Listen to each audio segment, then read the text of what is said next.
Cette injection sera effective, Inch'Allah, le 25 août 2023. Centrale ou dire Koiba, le 25 août 2023, Nag Sintin Gagway. Wannan centrale in Allah yarda 25 ga watan août za ta fara aiki.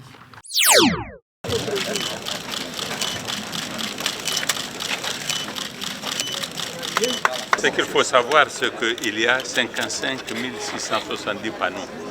C'est un investissement remarquable pour des résultats tout aussi remarquables parce que nous aurons une composante importante de l'électricité que nous allons consommer désormais, qui nous sera garantie, et en énergie renouvelable.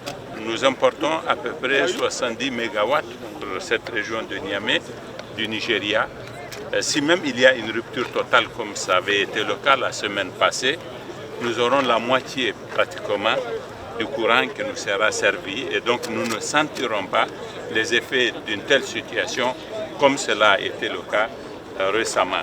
Le ministre d'État Ibrahim Yacouba l'a dit, dans d'autres projets de ce genre, parfois plus ambitieux encore, et lorsque tout cela sera en place, les coupures de courant qui font souffrir les populations relèveront du mauvais souvenir. Il nous faut avoir de plus grandes ambitions et produire de grandes quantités qui serviront à l'industrialisation de notre pays. Pour le représentant de la France que je suis aujourd'hui, c'est une fierté de constater que cette prouesse technique est aussi le fruit du savoir-faire d'entreprises françaises. Je veux citer Artelia, qui en partenariat avec DEP était l'ingénieur conseil qui a assisté la Nigélec dans la supervision de ce projet. Et bien sûr le groupe Sagecom à Clouot qui a déployé tous les efforts possibles pour concevoir une centrale solaire d'une capacité encore inédite au Niger. Cette première centrale photovoltaïque de grande capacité permet de poser une nouvelle pierre aux fondations de la politique nationale de l'électricité portée par le gouvernement nigérien dans le cadre de la stratégie de développement durable et de croissance inclusive 2035 du Niger.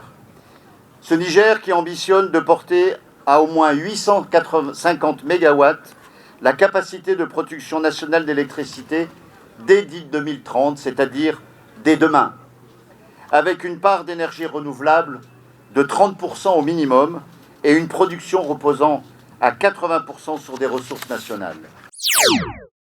D'un coût d'investissement d'environ 20 milliards répartis entre l'AFD, l'Union européenne et le Niger et construite sur une superficie de 27 hectares, cette centrale solaire est la plus grande jamais réalisée au Niger. Elle permettra d'alimenter environ 500 000 personnes une fois sa production injectée dans le réseau de la Nigélec.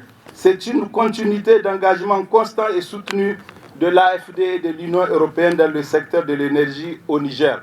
En dehors de cette centrale que nous inaugurons aujourd'hui, il cofinance la centrale hybride de 25 MW d'Agadez, prévue pour être achevée, Inch'Allah, en mars 2024.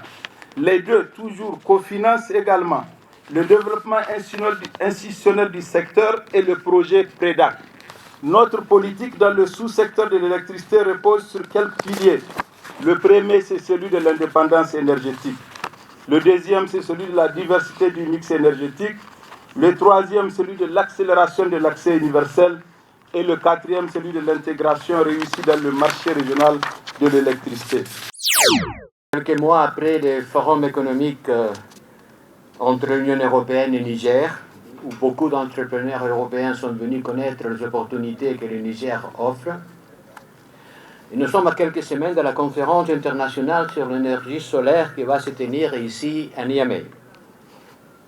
Et j'en suis particulièrement content d'y participer parce que ces projets reflètent ce que nous appelons l'équipe Europe.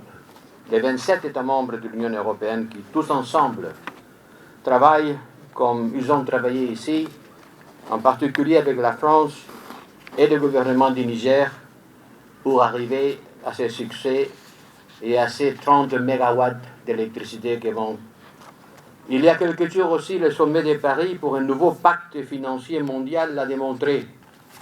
Président Bazoum, vous étiez là. Et vous avez dit, avec le président de la République française, que personne doit être obligé à choisir entre la réduction de la pauvreté ou la protection de la planète. Il nous faut le deux. L'humanité a besoin de deux. A besoin de sauver la planète de trop de soleil, de trop de chaleur, qui ferait cette terre inhabitable. Et il faut aussi lutter contre la pauvreté, trop de pauvreté dans le monde.